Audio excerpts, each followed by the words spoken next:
पहिलं इंग्रजांना खाल्लं, त्याच्या आधी आदिलशाही, निजामशाही, कुतुबशाही, राजाकारी.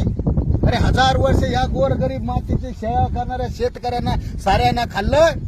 भारत स्वतंत्र झाला, 75 वर्ष झाले. ह्या मादरचोद हरामखोर नालायक आमदार, खासदार, मंत्री, संत्री, सरकारी अधिकारी यांनी गोरगरिबाला त्या ठिकाणी लुटलं. मला सवाल आहे, या महाराष्ट्राचे मुख्यमंत्री शिंदे बिंदे आणि या देशाचा पंतप्रधान नरेंद्र मोदी 8,000 कोटीचं विमान घेऊन पळतो, 50-50 लाखाच्या घड्याळी वापरतो. लाज कशी वाटत नाही? अच्छे दिन आएंगे, अच्छे दिन आएंगे. व्यापाऱ्याचे अच्छे दिन आले, शेतकऱ्याचे का आले नाही? सर्व्हिसवाल्या, नोकरीवाल्याचे लोकांचे अच्छे दिन आले. अरे एक साधा तलाठी 18,000 रुपये पगाराच्या तलाठीचे 2-2 कोटीचे घर आणि 2-2 50-50 लाखाच्या गाड्या कुठून येते या? अरे हा तहसीलदार, हा बीडीओ, कलेक्टर कुठून कमवतो हा पैसे? साध्या गावामध्ये येणाऱ्या ग्रामसेवक त्याच्याकडे 50-50 कोटीची इस्टेट येते कुठून? हा कलेक्टर, याला 1 लाख रुपये पगार आहे, 50-50 हजार कोटीचे याच्या घरामध्ये मोठाले बंडल निघते. तेव्हा तुमची लाज कुठं जाती? हरामखोर नालायका हो. आमच्या गोरगरीब शेतकऱ्याच्या पोरांच्या मतदार नावावर निवडून येणाऱ्या नालायक आमदारा, खासदाराला मला एवढंच सांगायचंय, बेटा हो, आम्ही रात्रंदिवस शेताची सेवा करतो, या काळ्या मातीची सेवा करतो. आणि आमचा बाप, आमचा पोरगा देशावर, देशाच्या सीमेवर स्वतःच्या प्राणाची आहुती देतो. तुम्हाला लाज कशी वाटत नाही?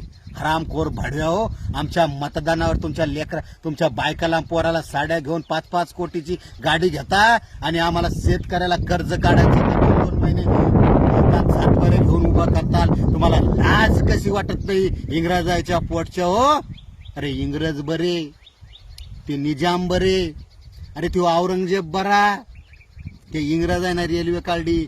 अरे तुमचे पोल 2 वर्षामध्ये खसाळून जाते. तुमचा रोड कधी इंजिनियर खातो, कधी मंत्री खातो, कधी तहसीलदार खातो, कलेक्टर खातो. अरे भाडव्या हो, स्वतःच्या मायची लाज वाटू द्या.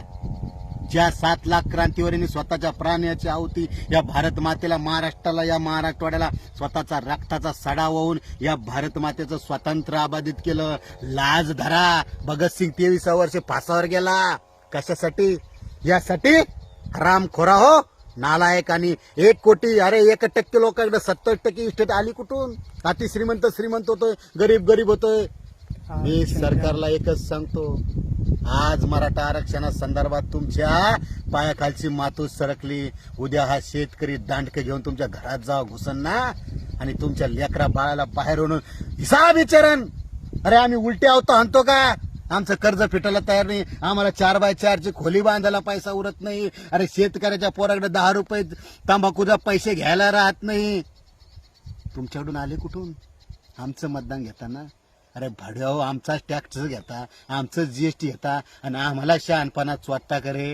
हा, आणि ज्या दिवशी हे साऱ्या मराठवाड्यातील तरुणांना, या महाराष्ट्राच्या तरुणांना घराघरात कळ ना, आमदारा, खासदार हो, मंत्री हो, अरे तुम्हाला घराच्या बाहेर तुमच्या ढोंगरावर त्या ठिकाणी चापटणं आणल्याशिवाय हे शेतकऱ्याच्या अवलाद राहणार नाही. एवढंच सांगतो, सावधान राहा. आणि येणाऱ्या काळात तुम्हाला घराच्या बाहेर कसं निघू देतो बघतोच आम्ही.